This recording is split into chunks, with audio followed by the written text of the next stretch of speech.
സംസ്ഥാനത്തെ വ്യാപകമായി ശക്തമായ മഴ ലഭിക്കുന്നു. വരും മണിക്കൂറിൽ കൂടുതൽ മഴയ്ക്ക് സാധ്യതയെന്നാണ് റഡാർ ചിത്രങ്ങൾ പ്രകാരമുള്ള വിവരങ്ങൾ സൂചിപ്പിക്കുന്നത്. കൂടുതൽ ജില്ലകളിൽ തീവ്ര മഴയ്ക്ക് സാധ്യതയുള്ളതിനാൽ വരുന്ന 5 ദിവസവും ഇന്നുൾപ്പെടെ ഉള്ള ദിവസങ്ങളിൽ ശക്തമായ മഴയ്ക്ക് സാധ്യതയുള്ളതിനാൽ ഓറഞ്ച് അലർട്ട് പ്രഖ്യാപിച്ചു. കൂടുതൽ ജില്ലകളിൽ യെല്ലോ അലർട്ടും പ്രഖ്യാപിക്കുന്നു. 3 ജില്ലകളിലാണ് ഇന്ന് ഓറഞ്ച് അലർട്ട് ഉള്ളത്. മറ്റുള്ള ദിവസങ്ങളിലും കൂടുതൽ ജില്ലകളിൽ ഓറഞ്ച് അലർട്ട് പ്രഖ്യാപിച്ചിരിക്കുന്നു. ഡീറ്റെയിൽ ആയി വിവരങ്ങൾ നോക്കാം. എല്ലാ ദിവസവും അപ്ഡേറ്റുകൾക്ക് ചാനൽ സബ്സ്ക്രൈബ് ചെയ്യാൻ മറക്കരുത്. കൂടുതൽ ആളുകൾക്ക് എത്തിച്ചേരാൻ ആദ്യം ഒന്ന് ലൈക്ക് ചെയ്ത് കാണാൻ ശ്രദ്ധിക്കണം.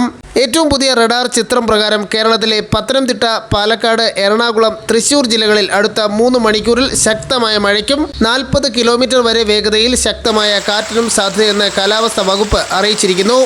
ഇന്ന് ജൂലൈ 12-ന് ഇപ്പോൾ പത്തനംതിട്ട, കോട്ടയം, കണ്ണൂർ ജില്ലകളിൽ ഓറഞ്ച് അലർട്ട് പ്രഖ്യാപിച്ചിട്ടുണ്ട്. നാളെ കോഴിക്കോട്, കണ്ണൂർ, കാസർഗോഡ് ജില്ലകളിലും ഓറഞ്ച് അലർട്ടാണ്. ജൂലൈ 14-ന് കണ്ണൂർ, കാസർഗോഡ് ജില്ലകളിലും 15-ന് കോഴിക്കോട്, കണ്ണൂർ, കാസർഗോഡ് ജില്ലകളിലും 16-ന് മലപ്പുറം, കോഴിക്കോട്, കണ്ണൂർ, കാസർഗോഡ് ജില്ലകളിലും ഓറഞ്ച് അലർട്ട് പ്രഖ്യാപിച്ചു. ഇന്ന് ഓറഞ്ച് അലർട്ട് പ്രഖ്യാപിച്ച 3 ജില്ലകൾ കൂടാതെ തിരുവനന്തപുരം, കൊല്ലം ഒഴികെ മറ്റെല്ലാ ജില്ലകളിലും യെല്ലോ അലർട്ടും പ്രഖ്യാപിച്ചിരിക്കുന്നു. വരും ദിവസങ്ങളിലും കൂടുതൽ ജില്ലകളിൽ യെല്ലോ അലർട്ട് പ്രഖ്യാപിച്ചിരിക്കുകയാണ്. കേരള, കർണാടക, ലക്ഷദ്വീപ് തീരങ്ങളിൽ മത്സ്യബന്ധനത്തിന് പോകാൻ പാടില്ലെന്നും കാലാവസ്ഥാ വകുപ്പ് അറിയിച്ചു.